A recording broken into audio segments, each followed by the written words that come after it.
الفل، يلا بينا. ثواني. اوكي.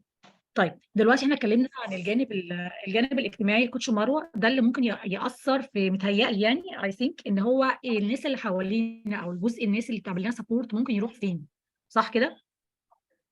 هو ده اللي انا فهمته.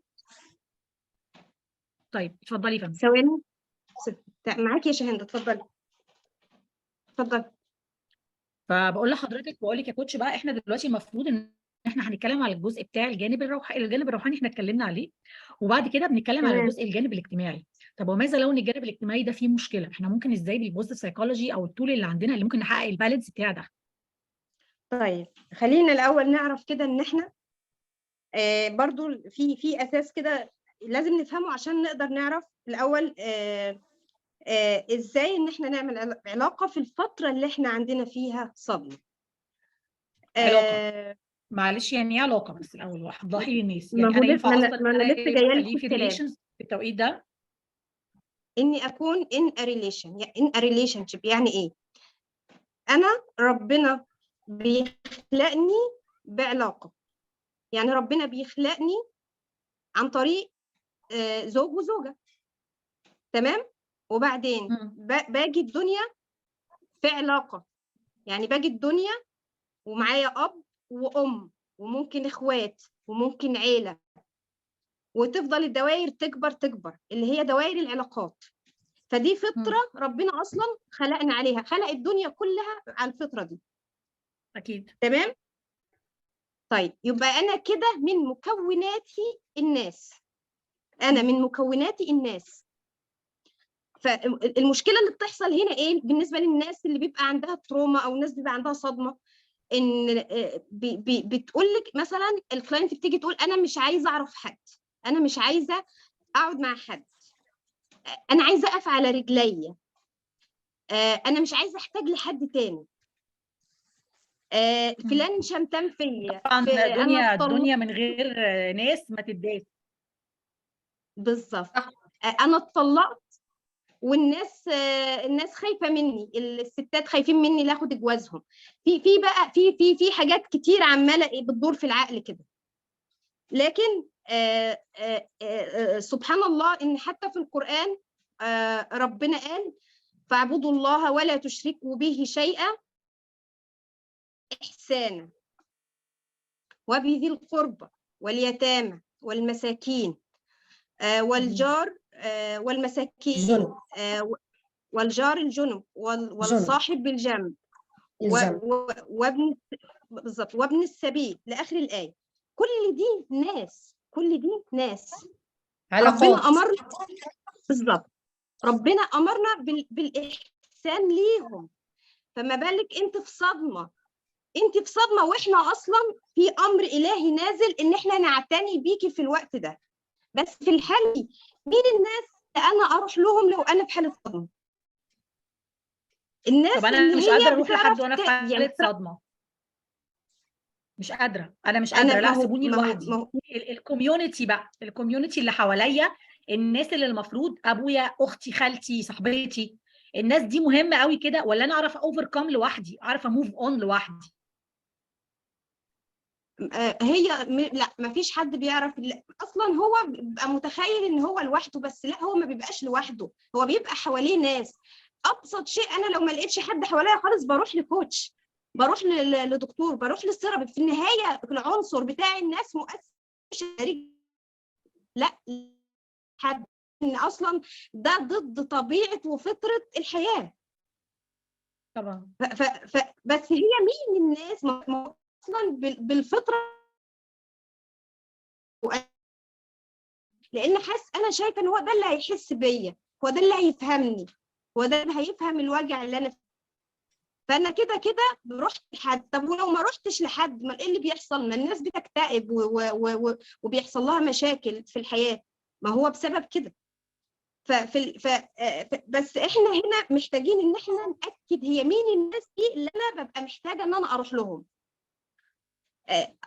يعني برينيه براون بتتكلم عن 6 أو 7 أنواع من الناس، منهم 3 هو الواضح أو الظاهر منهم إن هم بيقدموا حاجة بتدعمنا، بس هم ما بيقدموش حاجه تدعمنا ولا حاجه. زي مين؟ زي الناس اللي بتقدم الامباثي في صوره حل، اللي هي انا جايه لك وتعبانه ومتألمه وبتكلم معاكي فانت عايزه تحلي لي المشكله.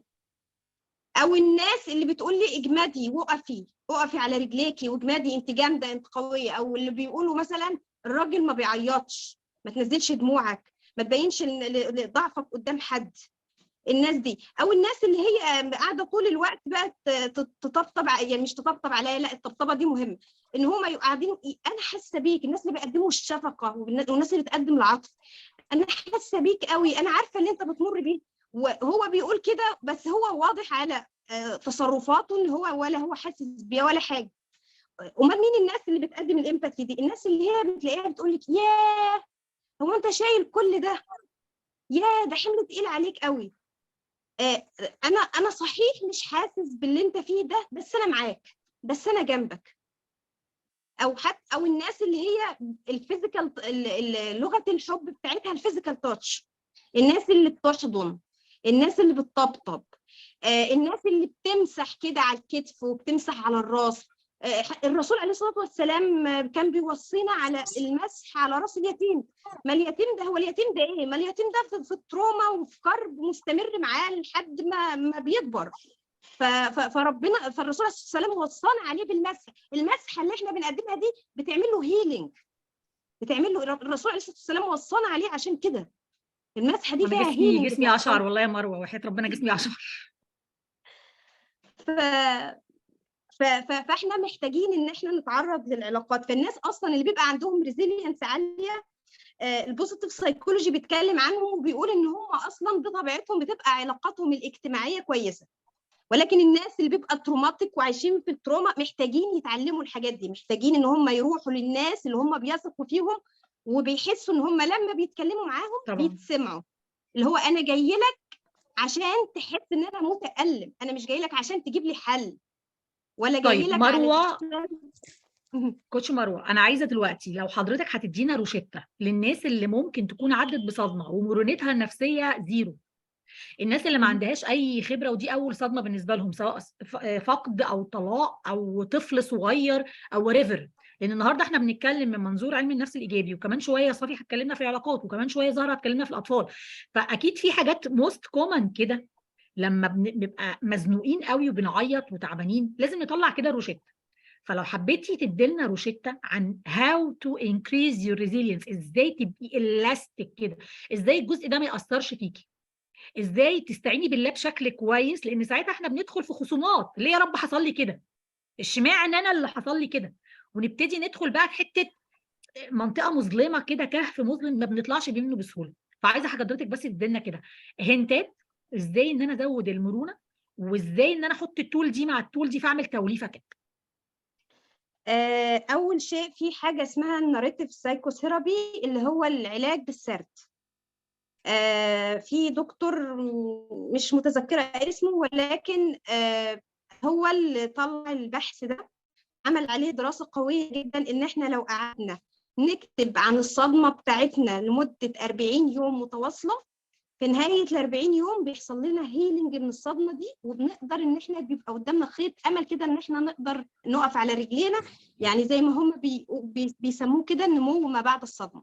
ببدا ان انا اقف على رجلي. دي نقطه، دي اول حاجه نعملها خالص، يعني نمسك ورقه وقلم ونكتب. دي اول حاجه نعملها. دي علشان نفسي تتفتح على الدنيا. دي علشان اشوف هي فايده الكتابه، ايه اللي بيحصل هنا، ايه فايده السرد والكتابه التفريغ النفسي والتفريغ العاطفي. صح. حاجتين. الحاجه الاولانيه ان انا بخف الحمل من على دماغي. في كده في السي بي تي بيقول الواقع ارحم من دماغي بكتير، لان الواقع فيه لطف ربنا وحكمه ربنا، انما دماغي فيها بقى كلاكيع وبلوكات ومعتقدات وحاجات كتيره بقى، واخطاء وسيناريوهات تخيليه وقفز الاستنتاجات. لا بتودينا في حته ثانيه خالص، بنشطح بيها في حته ثانيه خالص وتعقدنا خلاص بقى. بالظبط. فاحنا هنا بنبقى محتاجين ان احنا نطلع ده على الورق عشان نخف الحمل على الدماغ، عشان نهدي الدماغ، عشان نطلع من شواشي دماغنا كده ومن الحاجات اللي في اللاوعي. بيبقى الورق بالنسبه لنا زي مرايه بتعكس اللي بيدور في دماغنا. فبنبدا أيوة. نشوف الدنيا بقى بالواقع، ما انا طلعت اللي في دماغي قدامي وبقراها اهو. فهبدا بالعقل الواعي ابدا اعقل، بمعنى صح اعقل الكلام ده منطقي ولا مش منطقي، واقعي ولا مش واقعي. تمام. تاني حاجه يعني هي زي ما بقول لك، يعني هي الاولانيه اللي هي بتهدي الدماغ، الثانيه ان انا ببدا اشوف، بساعد العقل ان هو يشوف اوضح ويشوف كويس من خلال ان انا خلاص بقيت حاطه الكلام قدامي وشايفاه بعينيا، فهقدر اهندله واعرف ده ايه وده ايه. ده مستوى. وبعد كده بندخل في المستوى الثاني، وده تبع الجزء المنتلي عندنا، اللي هو اللي احنا بنعمله بقى الجورنالينج على هيئه جدول رصد. وبنبدا يعني احنا عارفين ان الافكار اللي في دماغنا هي اللي يعني المشاعر بتؤدي بينا للافكار، والافكار دي هي اللي بتسبب السلوكيات. فانا افكارك بتخدم على مشاعرك. بالظبط. عندي في الصدمه العقل المنطقي بيبقى واقف اصلا، بيقف. فالعقل العاطفي هو اللي شغال طول الوقت، فكأن مونك كده عمال بينط في دماغي، مش قادره امسكه، فمش قادره امسك الافكار ولا قادره اعمل اي حاجه. الجدول ده هو عباره عن معالجه بقدمها لدماغي كل يوم. بشوف المواقف اللي في يومي عامله ازاي، بفصل الافكار لوحدها، المشاعر لوحدها، ردود الافعال لوحدها. ببدا طبعا ده ما بعرفش اعمله لنفسي، المفروض ان هو ده بيتعامل مع كوتش، لان ما اعتقدش الانسان الطبيعي بيقدر يفهم الكلام ده، لازم حد يوضح له ده. ببدا اعرف اخطاء التفكير، وخاصه ان انا في صدمه، فالتفكير الكارثي هيبقى شغال معايا. التعميم هيبقى واحده اتخانت، هيبقى عندها كل الرجاله خاينين. واحده ابنها مات منها فجاه، هيبقى متهيأ لها انها لو خلفت طفل تاني ممكن يموت منها في اي لحظه. في حاجات. ايوه بالظبط. كتير بقى حاجات زي كده بتحصل، فبيبقى في اخطاء تفكير كتير. فالجدول ده بيساعدني ان انا اعرف ايه هي اخطاء التفكير، واطلع افكار بديله واقعيه ومنطقيه. الافكار دي بعد شويه ايه اللي بيحصل؟ العقل من كتر ما انا بعرض المعالجه دي للعقل كل يوم، بعد فتره زمنيه معينه من التكرار ده، العقل بيبدا يشوف ويفرق بين الافكار الاولانيه والافكار الجديده. بعد كده الافكار الاولانيه بتبدا تصغر لحد ما بنطرد بقى البرمجه دي، وبتدخل بقى برمجه جديده بتبدا تظبطنا وتفتح نفسنا على الحياه من جديد. طيب انا دلوقتي عملت سرد خلاص والدنيا هدت معايا شويه، الخطوه الثانيه او الثالثه اللي ممكن تساعدني شويه في طريقه التعافي؟ يعني خلاص بقى بدانا ان احنا دلوقتي اتكلمنا عن عملنا سرد، بدانا خلاص نبدا، يعني بدانا نرجع للحياه. زي ما قلنا نبدا بقى ان احنا نبدا نتعامل مع الامور بشكل روحاني اكتر، نبدا نشوف ايه الحاجه اللي ظهرت لنا في الموضوع، ايه الخبره اللي احنا اتعلمناها، ايه الحكمه، هنوظف ده في ايه، هنعمل بده ايه. في بقى حاجات تولز تانية مساعده، زي مثلا لو احنا هنهتم بالجانب الجسدي عندنا، فاحنا مثلا هنهتم بالرياضه، فهنتعرض مثلا لحاجه زي الكيك بوكسنج والرياضات العنيفه دي، بتطلع شحنات الغضب اللي جوانا، اللي هي فيها رفض على القدر ورفض على اللي بيحصل لي. كل ده بيطلع، الشحنات دي كلها بتطلع في الرياضه. الاكل مثلا، التغذيه، الرسول عليه الصلاه والسلام كان بيوصي للناس اللي في جريف، اللي هي في حاله حزن، كان بيوصي باللي هو حساء الشعير، بالتلبينه. لما هم خدوا التلبينه دي وراحوا يعملوا عليها ابحاث، لقوا ان هي فيها حاجتين، فيها بوتاسيوم كتير جدا، وده بيدعم تكوين السيروتونين في الجسم، ولقوا فيها الحمض الاميني التريبتوفان، وهو ده كمان هو ده الاساس بتاع السيروتونين. واحنا عارفين ان السيروتونين في حاله الصدمه بيقل جدا في الجسم، فبندخل في حاله اكتئاب. لما انا بقى بقعد اكل من الحاجات دي وبعمل الرياضه دي، مستوى السيروتونين بيطلع عندي، فالامل بيبدا يظهر. مشاعر بقى الامل والتفاؤل والراحه والحكمه بتبدا كل ده يتفاعل معايا بس، وببدا اقف على رجلي من جديد. والله يا كوتش مروه احنا كنا محتاجين الجزء الروحاني ده جدا، لان اغلب مشاكلنا بتكون احنا شايفينها نهايه العالم، وبيقع مننا لطف ربنا سبحانه وتعالى. فاحنا كنا محتاجين الحته بتاعه البوست سايكولوجي في الجزء الروحاني اللي انت غذيتيها لنا جدا النهارده، ما شاء الله عليكي. واحنا هنمشي بتقنيه ال 40 يوم دي، احنا كلنا عارفين اهميه ال 40 يوم حتى في الحداد، اللي بيقول لك ده عدى عليه 40 يوم الحداد بيهدى والصدمات بتهدى والتفكير بيتزن. انا متشكره خليني اوقفك جدا. عند الحته دي يا شهندة. اتفضلي يا حبيبتي. انا لما لقيت هو العالم اللي هو عامل النظام بتاع الكتابه ده 40 يوم، فقلت الرقم ده، ما هو الرقم ده بيبقى عندنا كتير، اشمعنى 40؟ فانت ممكن ادخل مثلا على الاحاديث الاقي وخاصه ان احنا عندنا الحداد و40 يوم وكده. فبصراحه انا ما لقيتش دي اي صح في الدين، ولكن لقيتها انها عاده فرعونيه. يعني الفراعنه زمان كانوا يعني احنا ورثناها منهم، مش ورثناها من مش ورثناها من الدين. فهو كده الحضاره الفرعونيه معروف انها كان حضاره لحد دلوقتي اصلا بيدرسوا الاسرار بتاعتها ومش عارفين يعملوها، وفي نفس الوقت الدراسات اثبتت كده. احنا نحب نشكرهم من كل قلبنا يعني نشكرهم من كل قلبنا ان هم عرفونا يعني ان في وقت بعد كده بقى اللي هو خلاص بقى مارس حياتك، يعني كفايه كده قوي. انا بجد يعني مش عارفه اقول لك حته الجزء الروحاني ده فارق معانا ازاي يا كوتش مروه. وفي بقى حته تانية صغيره كده، بس احنا دلوقتي كوتش صافي هتدخل لنا بالحته بتاعت لو احنا يا جماعه في صدمه لايك الطلاق. وخلينا نقول ان حته الطلاق دي، واكيد كوتش مروه وزهره برضو متفقين معانا، احنا كستات عندنا كذا سبب للطلاق، بس عندنا ان نفس السايكل هي بالظبط للتعافي. فكوتش صافي هتقول لنا وماذا بعد الفقد وماذا بعد الانفصال. الاول اهلا بيكي يا كوتش صافي. كوتش صافي مساء الورد. دارسه صحه نفسيه، ريليشن شيب كوتش، CBT براكتيشنر، فيعني هي ما شاء الله لما لنا كل حاجه. يا مساء الورد عليكم. اهلا بيكي. انا بس عايزه ارحب بمروه الاول. كوتش مروه نورتينا النهارده وفعلا اسلكتي صدرنا بالحته الروحانيه دي. اهلا وسهلا بيكي. كملي يا شوشو، انا معاكي. شكرا يا صافي. اتفضلي يا كوتش. الله يخليكي. بصي يا حبيبي، لو دلوقتي احنا خدنا قرار الانفصال، ماشي، او تمام. لسه خلينا ناخد من الاول. لو احنا هناخد قرار الانفصال بالظبط، احنا دلوقتي بقى خلاص، احنا خلاص الهرمونات تقبع علينا واحنا هنتطلق يا جماعه. طلقوني دلوقتي حالا، طلقوني دلوقتي حالا، ماشي تمام. ايه اللي المفروض افكر فيه كست من ناحيه العواقب اللي ممكن البس فيها بعد ما يترمي عليا اليمين؟ وخلينا واقعيين بقى بما ان احنا كوميونتي ستات. تمام. بصي يا شاهي، يعني انا المرحله دي بالنسبه لي بتبقى اهم جدا من بعد الطلاق، لان على اساسها انا هاخد قرار. انا دلوقتي في مفترق طرق، اما ان انا هكمل بالطريقه اللي انا فيها دي وهقبل الوضع الراهن ده، او ان انا هاخد لنفسي سكه جديده خالص وعلى اساسه برضو هنتكلم في النقطه دي.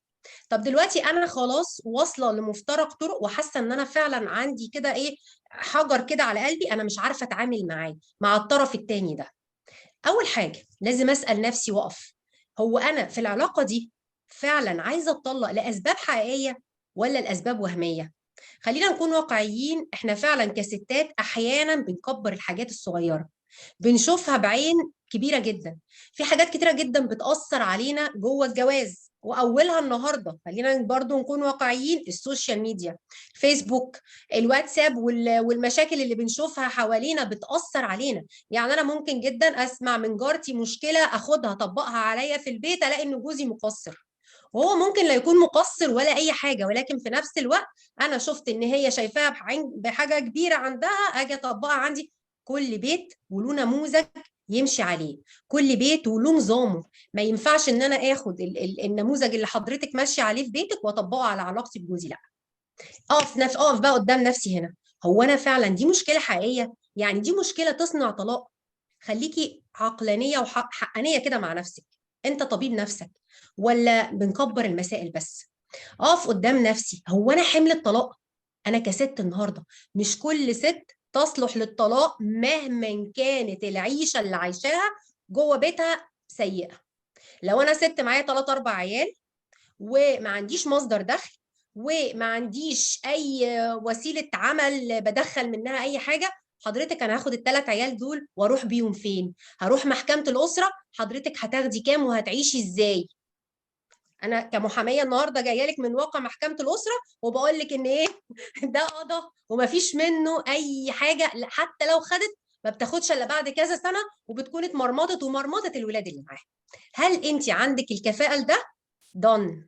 انا ما عنديش مشكله، انا ما بقولش لا للناس اللي تعبانه قوي جوه الجواز، ده حاجه وربنا شرعها، ولكن ايه، ابغض الحلال عند الله الطلاق، والجواز في حد ذاته ميثاق فعلا غليظ. احنا قد الميثاق اللي ربنا بيديهولنا ولا مش قده، ولا انا بهزر؟ ما هو صدقيني والله يا شاهي، انا بيجي لي في الجلسات يعني من حد كان قريب جدا بتقول لي انا عنيده، انا صوتي عالي، هو مش عاوز يسمع كلامي. ما هو حضرتك مش مفترض ان انت كلمتك تمشي على طول الخط، مش مفترض ان انت عنيده وانت عارفه ان انت عنيده ومش عايزه تغيري نفسك. طب لا هو هو كراجل، يتغير، ماليش دعوه، انا جاي لك هو عشان كراجل تغيريه. يعمل ايه في نفسه؟ ما هو ما لازم اعمل لك انا يحس ايه؟ بقوامته برضه. هو ربنا اللي قال مش احنا اللي قلنا. والله خرجتني عن شغل، قلت لها حضرتك هو ربنا قال قوامه. نرجع للدين، كوتش مروه هتقول زي ما قالت لنا كده، نرجع لربنا لدستورنا. اوكي، دي حاجه السبب اللي انا فعلا بنفصل علشانه. طب انا فعلا لقيت سبب وسبب قوي اقف قدامه، ما هوش وهمي ولا حاجه. هل ملوش حل؟ هل ممكن يتحل؟ هل انا في المشكله دي قعدت كده ومعاه مع الطرف الثاني ده مع جوزي وعملت حوار محترم؟ حطي كلمه محترم دي بين قوسين كبار جدا، لان مش الحديث والحوار مش ان احنا نقعد نزعق قصاد بعض ونعلي على بعض ونثبت لبعض ان انا عندي وجهه نظر صح وانت وجهه نظرك غلط وان انت ماشي طول عمرك غلط مش ده هو ده الحوار. الحوار ان احنا نقعد نتكلم في وقت مناسب وتوقيت يسمح لنا احنا الاثنين بذهننا يكون قادر يستوعب ان احنا الاثنين عايزين نصلح المشكله، احنا بدون الاثنين مقاطعتك واقفين. بس، اتفضلي. بدون مقاطعتك. هي اتفضلي يا بس في حبيبي. جمله كده لازم انا بقولها في السيشنز، لما تقول لك بس اصل اتفضلي. انا اتناقشت معاه والدنيا باظت، ماشي؟ فبقول لها تمام. ايه بقى؟ بقول لها ان التوقيت اللي بيتقال فيه الكلام اهم من الكلام، صح والطريقه اللي انت بتقولي بيها الكلام هي اللي بتحددك انت رايحه فين.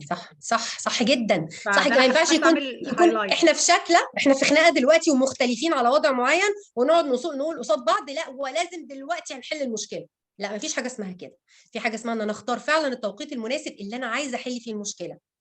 يعني انا بجد بقول بجد للستات وللرجاله كمان، اي زوجين، انا بس عايزاك تقفي وانت تقفي قدام نفسك، انت عايزه تكملي ولا عايزه تهدي البيت؟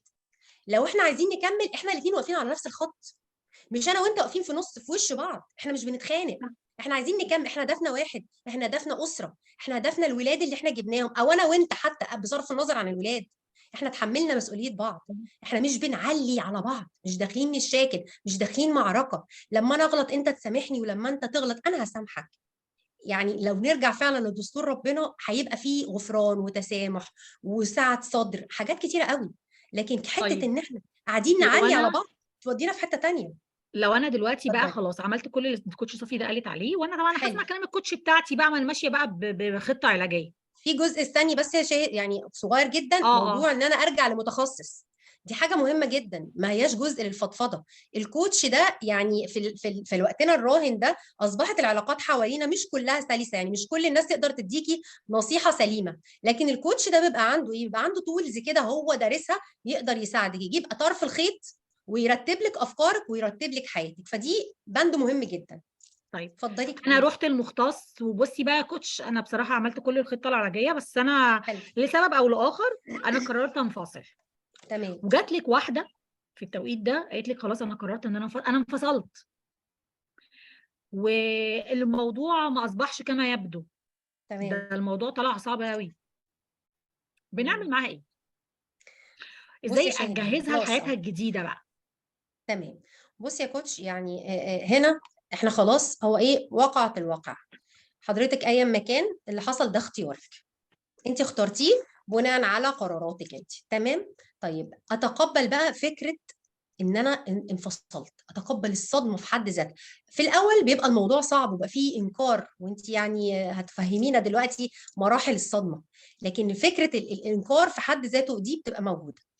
اول حاجه اخد وقتي تماما في ان انا احزن وازعل، انا بني ادمه وعندي مشاعر، اتقبل فتره الحزن والزعل سواء لان انا انفصلت او لان انا المشاكل اللي انا مريت بيها في خلال مرحله وفي رحله الانفصال، في كلا الحالتين انا مشاعري اتأذت.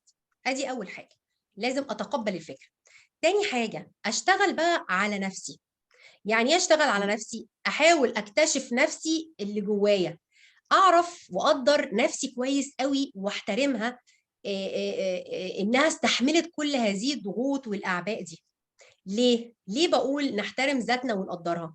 لان في رحله الانفصال وفي رحله الجواز والمشاكل اللي بتحصل، اي حد راجل او ست بيفقد جزء كبير جدا من ثقته في نفسه، بيحس ان هو فاشل في علاقه اوريدي، فخلاص انا ما ينفعش اعمل علاقات تانية من اول وجديد. طب انا بقى النهارده عايزه اقوم الكيان ده من اول وجديد، لا انا ادي لنفسي الثقه من اول وجديد، ابث في نفسي، اعززها، احترمها، اقدرها انها اتحملت كل هذه الصدمات والمشاكل اللي مرت بيها. تمام.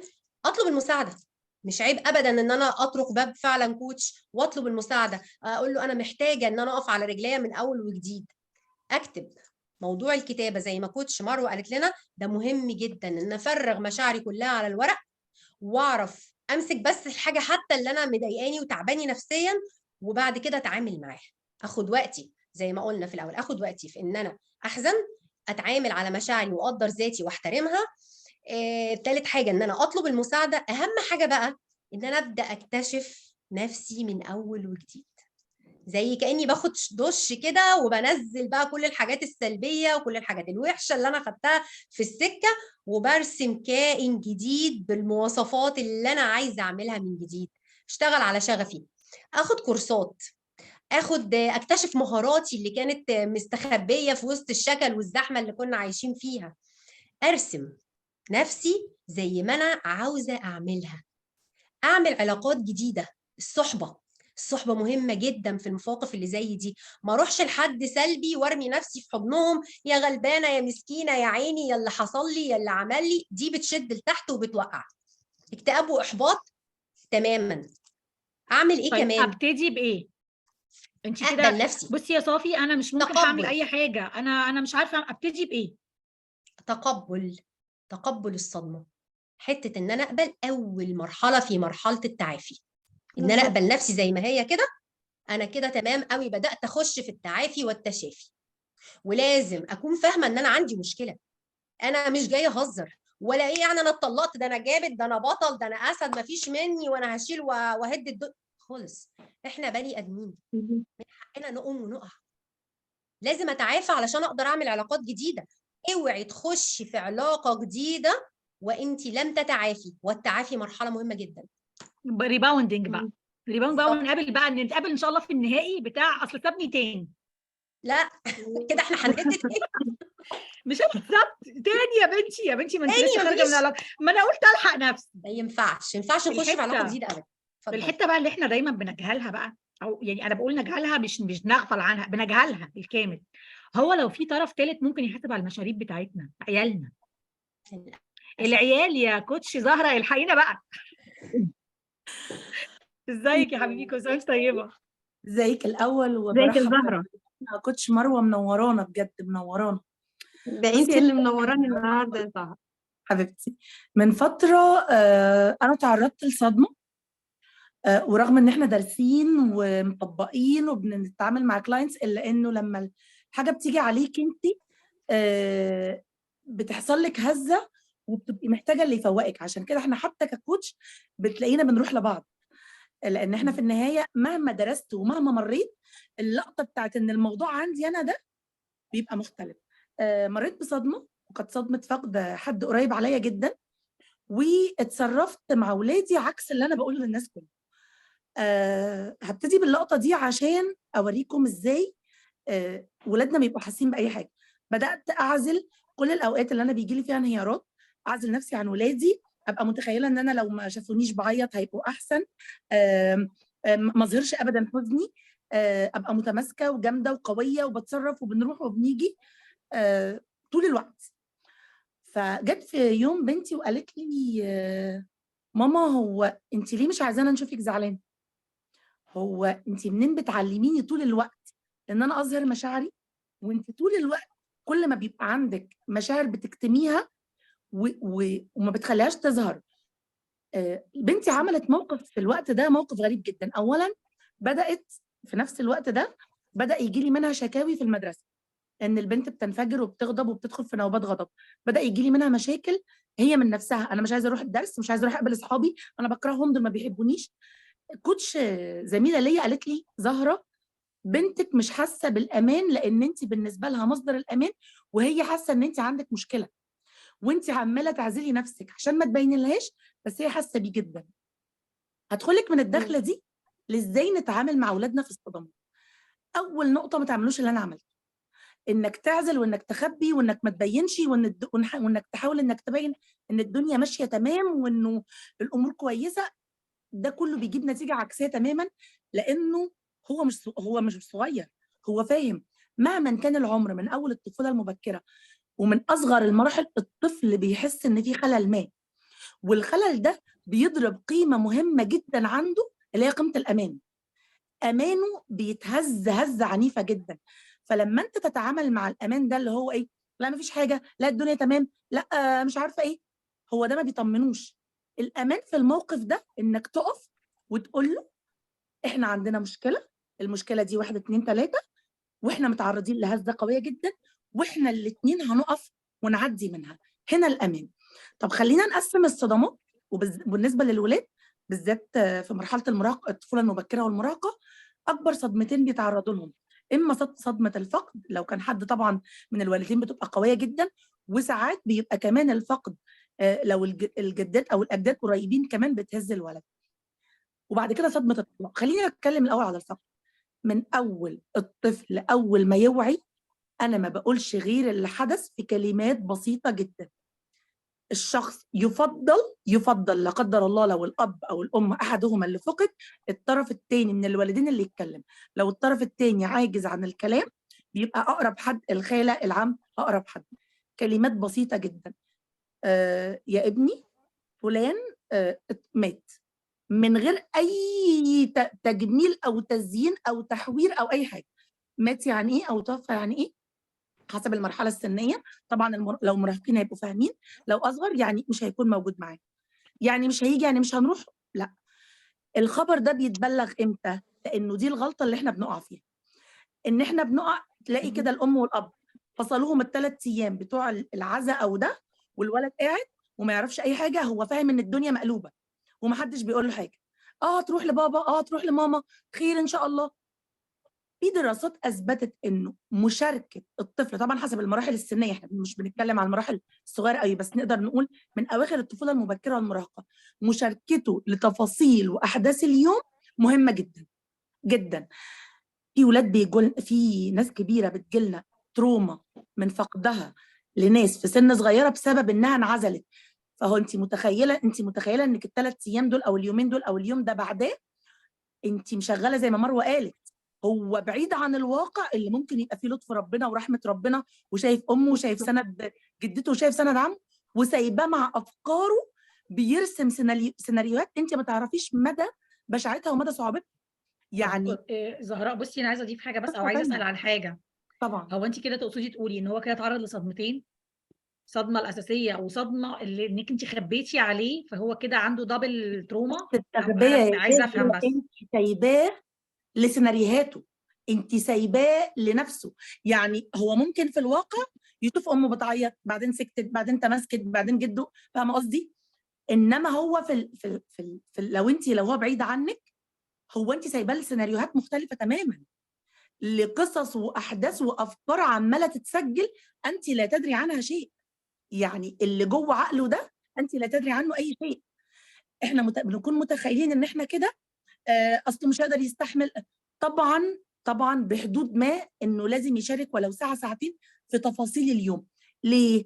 الصدمه الاولانيه انا بطلع كل الشحنه والانفعالات، والموقف بيستفز جوايا كل الواقع، عارفه، عشان اهرب من قصه الانكار.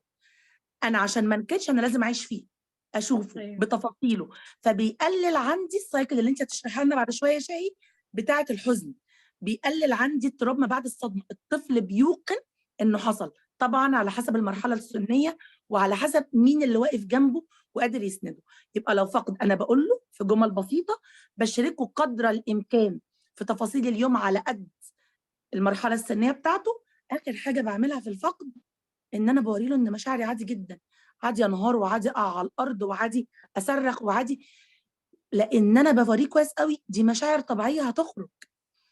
لو انا ما عملتش ده وعملت زي ما انا اتصرفت غلط وقلت لك في اول ده ان انا انكرت وخبيت، انا بينت لابني انه مشاعرك تدور على حته مقفوله وتطلعها، ما تطلعش قدامك. طب لو انا مش قادر اظهرها، اكتمي اكتمي اكتمي اكتمي، فيجي لك انفجار. تلاقي الولد بينفجر فجاه في حاجات غريبه جدا وفي مواقف غريبه.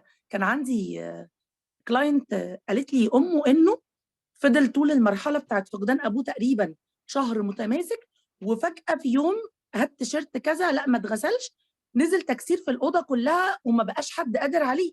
فانت هو فضل ساكت ساكت ساكت وبيسيطر على مشاعره، بس انت ما تضمنيش الانفجار ده عامل ازاي.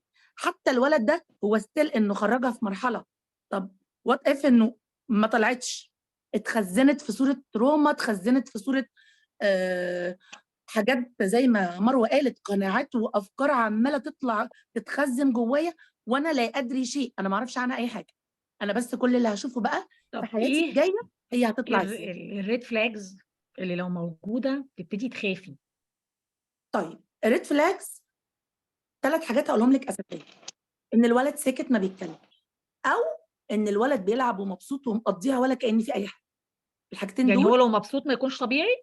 طبعا في الوقت ده، ازاي؟ ده احنا طبعا بنقول ان عادي في يعني. وقت الحزن في وقت الولد اللي الحزن. بيلعب ومبسوط وبيضحك ورايح وجاي وده ماشي، ده مش طبيعي. والولد الساكت ده مش طبيعي. الاثنين بيقولوا لك، ما هو بصي الطبيعي في الموقف ده ان المسيطر عليكي ايه؟ مشاعر الحزن. حزن يعني طبيعي. انستابيليتي. اي حاجه غير المشاعر دي بتقول انه في ريد فلاجز، خد بالك. طيب الحاجات التانية اللي تقول لي خدي بالك: نوبات غضب باسباب وهميه او اسباب تلاقي الولد بيتعصب زي ما قلت لك من غير اي حاجه، بيصرخ ويصوت ويتجنن بسبب حاجات بسيطه جدا. دي تقول لك انه هو محتاج توجيه لخروج مشاعره. احنا بنعتبر انه ده تفريق، بس انا محتاج اوجهه. بدل زي الولد اللي قلت لك كده مكسر الدولاب عشان مش لاقي تيشيرت، تعالى احزن، انت من حقك تحزن، انت من حقك تقول، انت من حقك تظهر الكلام ده. وفي النوبات دي، لان احنا بنعمل حاجه وبالذات مع المراهقين في السن ده بيبقى يعني عندهم سخط وعندهم غضب وعندهم زي خصومه مع ربنا. في وقت الانفعال الشديد ما تحاولش تقف ليه مش معنى انا كل الناس، سيبيه يخرج كل الطاقه دي، ومجرد ما يبتدي يهدى احضنيه تماما واستوعبي كل الطاقه اللي جواه دي، لانها لو ما خرجتش هي لما تخرج بعد شويه هتلاقي توجيه منك. هي لو ما خرجتش هي موجوده. ده في النهايه طفل هيقعد يبص على كل اللي حواليه، اشمعنى انا، اشمعنى ابويا. مهما كانت درجه الايمان هو في المرحله دي مش قادر اشمعنى انا، تاخده مني ليه او وبعدين تاخده مني احنا بنحاول نمنطق اللا منطقي. بالظبط. عشان كده سيبيه احنا مش هنمسك المنطق، مش هيسعفنا بقى. نعم ايه شايف المنطق مش هيسعفني، المنطق مش هيسعفني خلاص. ولو انت عملتي كده هو مش هيتكلم، لان هو باختصار هو في اللقطه دي مش عايز اي مسؤوليه، هو في اللقطه دي عايز ينفجر. سيبيه ينفجر وسيبيه يخرج كل اللي عنده، وخديه وحضنيه وطمنيه، وبعد كده ابتدي قولي. احنا وخليكي واضحه ومحدده، احنا بنتعرض لابتلاء، ابتلاء شديد جدا.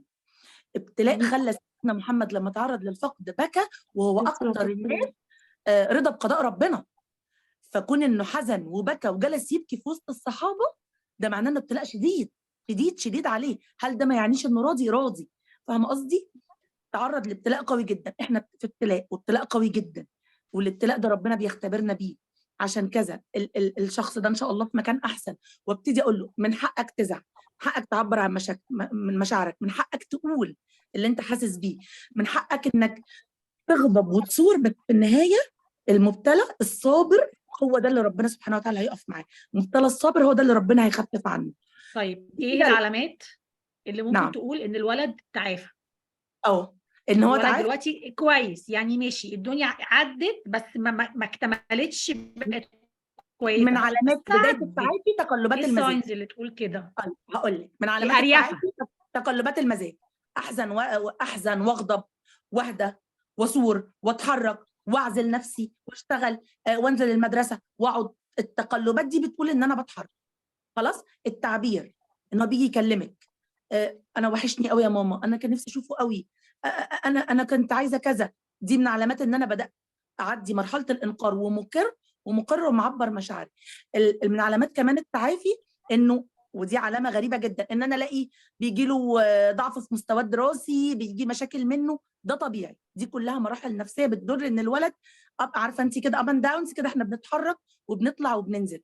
كل ده بيدل ان الولد انا عايش مرحله الحزن بكل تفاصيلها. بنتكلم زي يعني لغايه 6 شهور احنا بنتكلم انه ده الطبيعي. بعد 6 شهور لو المراحل دي بقى فضلت مستمره، هنا انا لازم بقى اتدخل واخد بالي انه لا خلاص بقى انت محتاج كده تروح لحد متخصص اكتر منك. اخر علامه من علامات التعافي انه الولد يبقى له حد بيكلمه. ممكن الحد ده يبقى حد من العيله، خالة، عم، ممكن الحد ده يبقى صاحب، ممكن الحد ده يبقى مدرسة، يبقى أي حد أيا كان. كون إنه قدر يتكلم ويحكي، يمسك صورة أبوه ويوريها لأصحابه، يحطها على الواتس ويبقى فخور بيها، يحكي عنه، ده كان عمل لي، ده جاب لي، ده راح لي، ده رحنا، ده لما كان. ده معنى كده إن الولد بدأ يتعب. بس كده. الحقيقه يعني انا بصي انا اندمجت معاكي وماسكه دموعي، يعني عارفه ان انت كل تقولي انا متخيلاه، عارفه انت بيوجعوا لي قلبي قوي. الحاجات اللي بتعدي دي فعلا اكبر صدمات ممكن، لان هم انت بتتضربي في ركيزه الامان. وعايزه اقول لك مهما الولاد تعافوا بتفضل الركيزه دي طول الوقت مشروخه، لان هي ركيزه اساسيه. بتتكلمي بالذات لو الفقد في الوالدين، الموضوع بيبقى بيفضل. والا ما كانش قال لك لو الاب اليتيم وربنا وفضل اليتيم والاحسان لليتيم وان احنا نحسس على ايد اليتيم، ده كله بيدل انه ده عنده جرح وعنده ركيزه قويه جدا مهما كبر. احنا ككبار ربنا يعافينا يا رب، يبارك لنا في اهالينا، لما حد فينا بيتعرض للصدمه دي واحنا كبار بنتهز هزه قويه، ما بالك ولد في ركيزه الامان، ده اساس الاستقرار. اخر نقطه بس هقولها، الولاد في السن ده بيجي لهم كمان نقص احساس بالامان لو كان الموت للوالد، لانه بالنسبه لهم الاساس المادي، الاستقرار المادي. فشويه هو بيحس كانه يعني هعمل ايه يعني، طب ومدرستي وبيتي واكلي وشربي. من المهم جدا ان الام تقعد تتكلم مع الولاد، احنا وضعنا كذا بمنتهى الوضوح، ما نداريش حاجه، احنا وضعنا كذا، ممكن ظروفنا تتاثر بكذا، الفتره الجايه ممكن نستغنى عن كذا، بس هنحافظ على كذا، ويبقى واضح. ما نسيبش الولاد لمخيلتهم. كل ما الامر يبقى واضح ومحدد وواخدين فيه قرارات مع بعض، كل ما انا بهون صعوبه الموقف ده على الولاد. ربنا سبحانه وتعالى يحفظ ولادنا كلهم ويعافينا، لانه هي زي ما هي صدمه قويه جدا في بدايه عمرهم. والله يا زهره انا افتقدك الاسبوع الجاي جدا. ابهرتينا يا زهره والله. ربنا يبارك لنا فيك يا ماما. هفتقدك يا جماعه. كوتش زهره مش هتكون معانا الاسبوع الجاي، يعني ظروف عائليه ربنا يحفظ لها عائلتها يا رب. فاحنا بنناول الاسبوع الجاي طبعا هتبقى حلقه هيبقى فيها ضرب نار للصبح، الصباح الباكر. احنا معانا كوتش راجل. بصي بقى ده عشان الرجاله اللي بتقول راجل. انتوا الستات بس وبتاع، لا احنا عشان نبقى معانا عنصر رجالي اهو في الحلقه المره الجايه ان شاء الله. هنحاول بس ما يكونش فيه بس ايه ضرب كتير، يعني نحاول نهدى كده شويه. هنستقبل كل الرسائل بتاعتكم وكل الكومنتس وكل الحاجات اللي ممكن الرجاله بقى الحاجات اللي هم بيسالوها شخصانيه كده. ايوه تمام. طب انا عندي سؤال يا جماعه، بس عايزه حد يعني كل حد فينا كده يجاوبه، وانا ده فعلا انا شاغلني. هل الطفل اليتيم حالته اصعب ولا الطفل اللي مامته وباباه منفصلين اصعب؟ يعني ده فاقد امان وده فاقد امان. فممكن نظركم مين اللي عنده مشكله اكتر بيفضل يعاني منها بشكل كبير، اليتم ولا الانفصال؟ ايه اللي في السير شوت بتاعه اقل او ازيد؟ انا هاخد بس راي مروه زهره كده الاول، بما ان احنا هنمشي بقى كده ريسبكتيفلي. مروه. الطلاق اصعب ليه؟ اول حاجه ان الفقد بيبقى حواليا ناس كتير، بيبقى طول الوقت في عواطف من الناس اللي حواليا. بالنسبه للطلاق، اول شيء أنا الفقد كمان لما بيعمل ما بيبقاش فيه المشاكل اللي هي بيبقى طالعه من المشكله زي الطلاق. يعني الطلاق بيبقى ممكن يكون فيه مشاكل بين الاب والام، الاولاد طول الوقت في لمبه حمراء كده شغاله جواهم زي لمبه الاسعاف والحاجات اللي زي كده، اللي هو في مشكله هتحصل، في مشاكل بتحصل بين بابا وبين ماما، فده مخليهم طول الوقت في عدم استقرار. ولكن اليتم هي خلاص هي حاجه وحصلت، وهو بيبدأ بقى يستكمل حياته، في ما فيش الجو اللي بيبقى فيه جو مشحنات ومشاكل والحاجات اللي بتحصل دي. ففي حالة بقى في حالة الانفصال، لو في احتواء للأطفال في الحالة دي، في اعتقادي يعني إن ده بيحسن الدنيا كتير.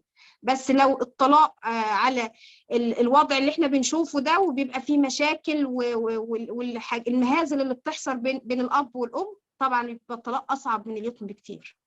رأيي يحترم جدا، ويعني أشوف بقى رأي صوفي.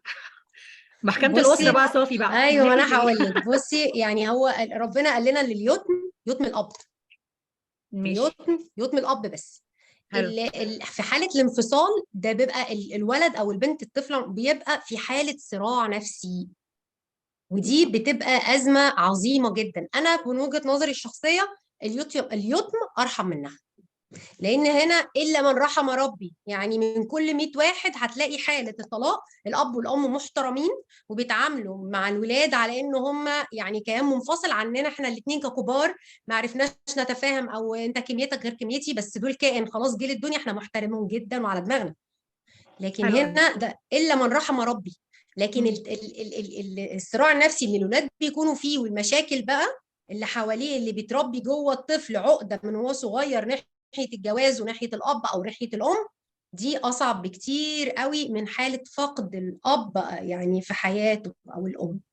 انا بشوف ان ده دي اسهل يعني اليتم دي، ولو ان هو ربنا سبحانه وتعالى طبعا عز وجل وله المثل الاعظم قال في اليتم فقد الاب والام، ولكن الطلاق اصعب بكتير. لا أصعب، لا أصعب بكتير. كتير كتير كتير يعني. طب زهراء، انت معاكي بقى مراهقين، شايفه اليتم اصعب ولا الطلاق اصعب؟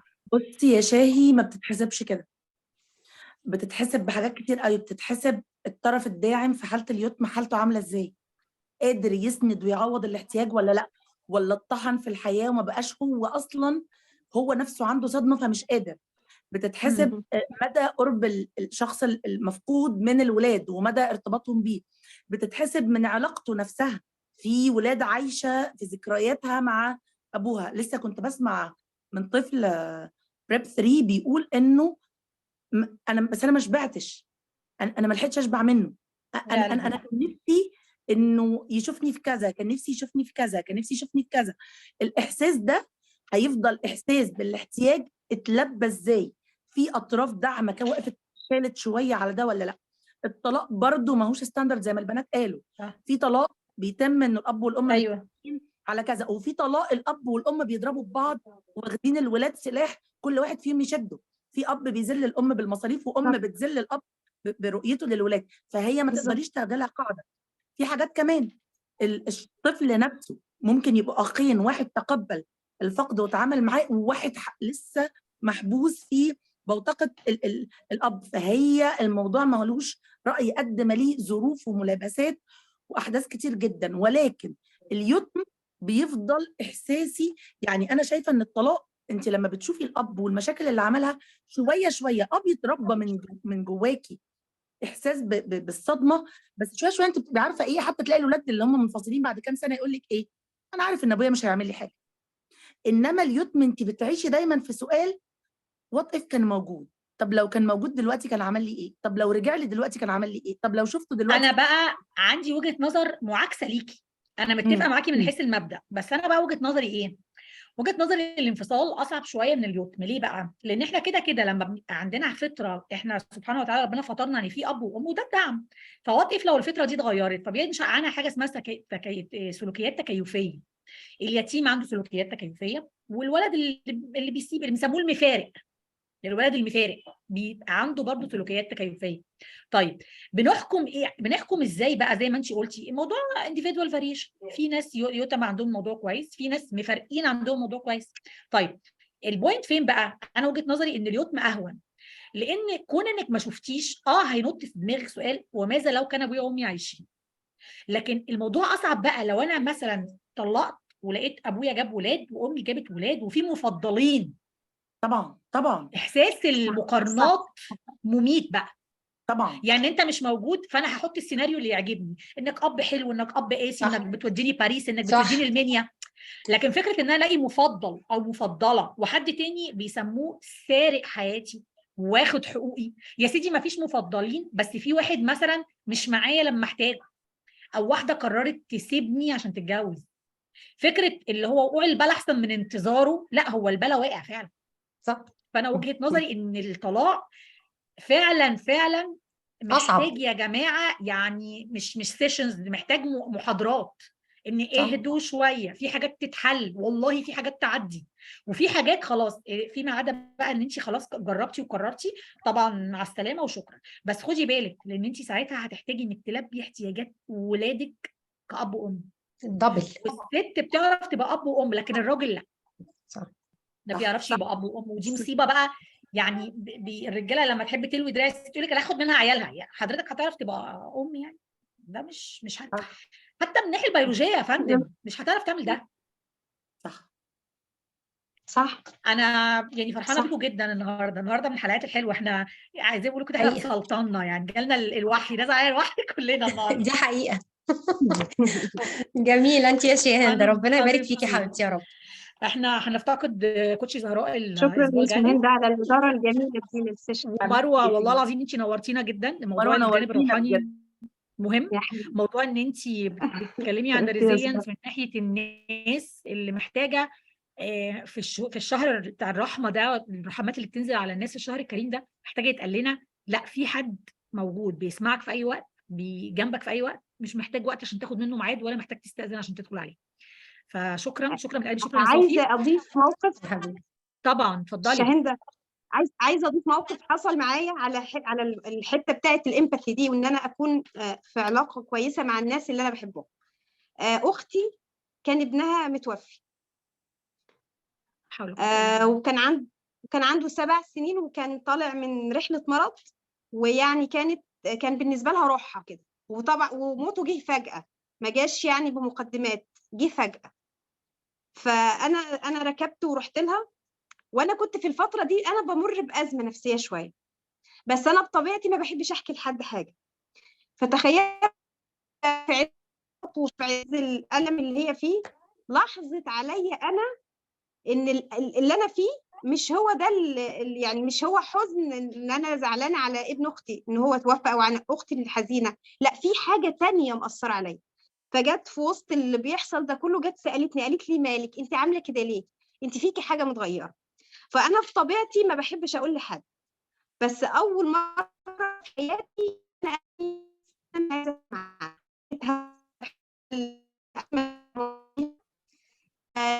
عليا وبتقول لي ياه وشايله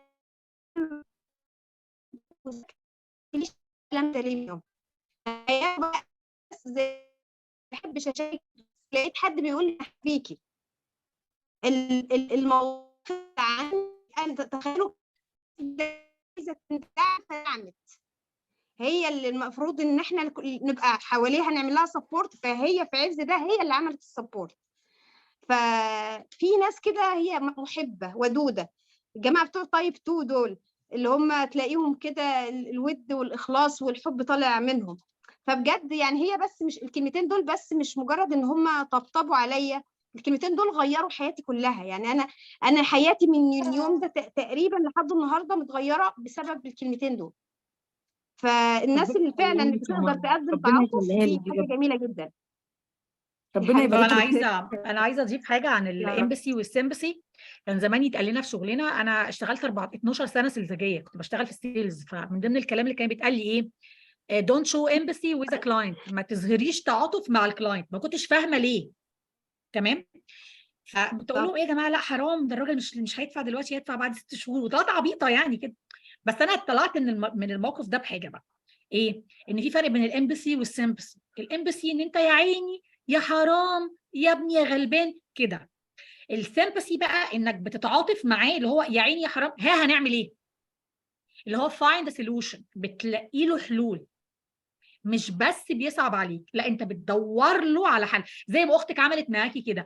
يا عيني يا مروه، بس انت مالك، انت كويسه، طب اقدر اساعدك بحاجه، على الرغم ان هي متعرضه لبلاء كبير، يعني هي تعتبر عندها بلاء والعياذ بالله، يعني ربنا يعوزنا ويعوز ذريتنا، هي حبيبتي مكلومه، بس هي بصت عرفت ايه اللي تعبك، فهي حاولت تلاقي لك حلول، زي ما انت جايه تطبطبي عليها قالت لك طب انا اقدر اساعدك بيه. هي الجمله السحريه دي بتاعت انت مش مطالب تلاقي لي حلول، بس ممكن تساعدني اكتشف حل مني لنفسي. ده اللي بيعمله الكوتشنج، هي قايمه على بالظبط. فكره اللمبه، انا هنور لك اللمبه. فهي كانت امسيه حلوه قوي يا جماعه والله. انا مبسوطه قوي ان انا معاكم النهارده، اليوم النهارده كان رائع بصراحه. انا كمان. انا اللي مبسوطه قوي والله معاكم ان انا معاكم النهارده يا حبايبي. باذن الله نكمل بعد رمضان. دي كانت اضافه لينا النهارده كوتش مروه، باذن الله تنورنا مرات ومرات في الفتره الجايه. باذن الله. شكرا لكم كلكم، وتصبحوا على الف خير يا رب، اشوفكم على خير، يا اشوف صافي على خير بقى ان شاء الله في الماتش بتاع يوم الاربعاء الجاي. ان شاء الله على خير بامر تصبحوا الله. على الف خير يا حبايبي. باي باي، مع السلامه. مع السلامه يا حبايبي. سلام.